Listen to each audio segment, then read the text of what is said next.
चिरामारू premiere league दीर्घ 12 वर्ष है अनुष्ठित हो 2026 सफलतार सहित ए क्रिकेट टूर्नामेंट सबु बेले क्रिकेट प्रेमी मानन गोटे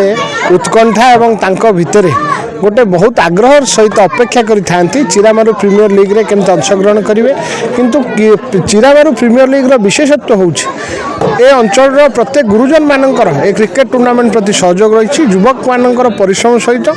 दल मठ वर्ण निर्विशेष रे समस्ते एकाठी होगी चिरामारू अंचलवासी से टूर्नामेंट क्रिकेट टूर्नामेंट को सफल करने सबु प्रकार तांकर अवदान प्रदान कर 2026 आपण मैंने देखिए विभिन्न अंचल रे क्रिकेट टूर्नामेंट होची किंतु स्थानीय सहयोग मिलुनी गुरुजन मानकर संपूर्ण भाव सहयोग चिरामारू प्रीमियर लीग पर रही आगामी दिन में केमिति एई टूर्नामेंट 50 वर्ष रे पदार्पण करिवो एतिकी मां चर्चिका निकट रे मोर प्रार्थना आज खेलाड़ी मानकु एई नवा वर्ष रे कोन वार्ता रहइबा आज्ञा आमर जो क्रीड़ाविद मैंने रही क्रीड़ा क्षेत्र में विभिन्न प्रकार सुजोग रही गोटे समय थिला क्रीड़ा गोटे आह्वान होता लिमिटेड थिले केवल क्रिकेट खेलले भल से सुजोग सृष्टि होता आउ को क्रीड़ा विशेष सुजोग नथिला किंतु वर्तमान जब देखिए समय परिवर्तन होती स्पोर्ट्स हब रे परिणत होती ओडिशा एवं क्रीड़ा प्रत्येक क्रीड़ाविद मान आज गोटे नुआ सुजोग एवं संभावना सृष्टि होती ताकू से आह्वान को केमिति सुजोग रे परिणत करेंगे और सफलता लाभ करेंगे से निश्चिंत भाव बांकी अंचल सबू क्रीड़ाविद मान अनुरोध करी से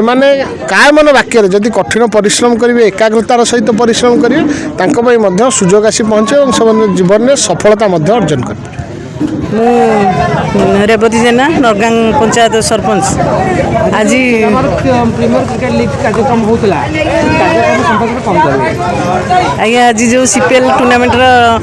फाइनल थिला एथिरे दीटा टीम खेलुथिले गोटे डंपड़ा और गोटे जातमुंडिया भाई माने भल खेलिले हमर अंपायर भाई भल प्रदर्शन देखैले खुशी लागला आ नुआ वर्ष रे समस्त को हार्दिक शुभेच्छा शुभकामना हमर बांकी विधायक अछंदी तांको मु श्रेय देवी आम चिरामारू आमर अछंदी भणजा गगन तांको एंटायर टीम समस्त सहयोग समस्त को मु धन्यवाद दूसरी खेल एमती 12 वर्ष है आगू आहरी चालू रही पिलाने आहरी खेलें आगू जी समस्त मंगल कामना करी प्रभु जगन्नाथ पाखे प्रार्थना करी रहुछि। मो विष्णुचरण बेहेरा आम गाँव रे खेल आयोजन होता आम समस्त युवपीढ़ी नहीं कि कार्यक्रम एवं आम ग्रामर समस्त मेम्बर एवं आम गाँव गुरुजन मानक भी आम सहित जड़ित रोचंदी एवं तांको आम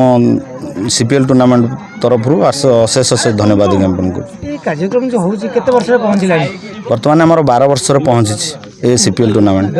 खर्च आसंता एते पुरे पैसा खर्च होची अर्थ आसु शुणु आमे समस्ते बेसी खर्च नहले आमे जेतिकी भी आमे समस्ते आयोजन माने आमे समस्ते जेते जन मेंबर अछंती आमे समस्ते कलेक्ट करिकी एवं आमर जो अतिथि माने आछंती सी भी किछि अल्प बहुत दियंती एइथिरे आम कार्यक्रम आसिकी 12 वर्ष रे पहुंची नुआ वर्ष रे मु दुई दल जाकू कहबी जातमुंडिया एवं आमर डंपड़ा दुईटा दल सबु वर्ष खेलिया को आसंती किंतु बहुत दुख कथा से केभे फाइनल को जाई नथिले जी आज प्रथम थर पई दुईटी दल 14 जन को हरैकी आज से 2 जन फाइनल रही तांको दुई दल जाकू मु अशेष अशेष धन्यवाद ज्ञापन करी एवं तांको बुद्धि धन्यवाद करी एवं आम सहित आज चंपियन अछंती जातमुंडिया आज जो उत्सव रे जोगदे आपण केते खुशी अछंती मु एति खुशी कि आम गाँ को लेकिन आम समस्ते सब खुशी आम गाँ एवं आमर जो माने रहिले युवपीढ़ी एवं आमर जो माने गुरुजन माने तांको खुशी रे आम सदाबेले ही खुशी आउ आज 12 वर्ष रे पहुँची आमर विधायक आपन शुणुथे कही 50 वर्ष रे केंते पहुँची आम सही चिंता ही धारा आम समस्ते एक होगी आम दुई साई जाक एक ही आगू बढ़ाई चिंता करूँ कहले जातमुंडिया आम घर मो ना लिट्टू नायक कैप्टेन मुझे जातमुंडिया टीम आम तो कार्यक्रम फाइनल मैच रे आज विजय लाभ कर विजयर श्रेय क्या आम भणजा जे राकेश ता जो आम आज खेली आसिकी 2 वर्ष है आसिकी तो हारी जाऊँ गोटे स्वप्न था चिरामारू ग्राउंड चंपियन हबू ये वर्ष सफल आज केते खुशी अच्छा आज बहुत खुशी अच्छु दलगत प्रदर्शन ना जनक प्रदर्शन ना समस्त को नहीं खेलटा चंपियन आम जड़े ही ଆପଣମାନଙ୍କର ସ୍ନେହ ଶ୍ରଦ୍ଧା ଏବଂ ଭଲ ପାଇବାକୁ ପାଥେୟ କରି ମଣିଭଦ୍ରା ଖବର ୟୁଟ୍ୟୁବ୍ ଫେସବୁକ୍ ଏବଂ ପୋର୍ଟାଲରେ ତା'ର ସଫଳତା ବଜାୟ ରଖିଛି। ଏହାକୁ ଆହୁରି ଲୋକପ୍ରିୟ କରିବାକୁ ଇ ପେପରର ଶୁଭାରମ୍ଭ ମଧ୍ୟ କରାଯାଇଛି। ଆମକୁ ଏହିଭଳି ପ୍ରେରଣା ଏବଂ ସହଯୋଗ ଯୋଗାଇବା ସହିତ ଲାଇକ୍ ସେୟାର ଏବଂ ସବସ୍କ୍ରାଇବ୍ କରନ୍ତୁ ମଣିଭଦ୍ରା ଖବର ସମ୍ପର୍କ ଜନତାର।